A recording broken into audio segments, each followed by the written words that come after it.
klar til at tage et skridt til længere op, og det har han så vist i aften. Han har været meget mere aktiv. Der kommer de. Nej, ja, ja. Ja, det kommer en afgørelse. Ui, så kan han ikke mere. Øj, ja. Altså, ellers havde jeg lige fået det hug mere af, så er man ikke ved, at det er sommer. Tilbage til april 2003.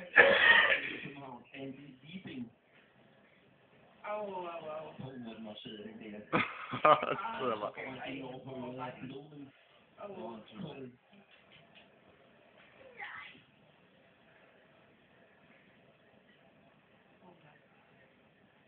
Kommer der ikke lige der? Det var, han var den selv, jeg var. Men for han kom dertil, hvor han går med, jeg tror godt, han vil rose sig selv lidt med det dybe arbejde, han brugte de første mange omgange på.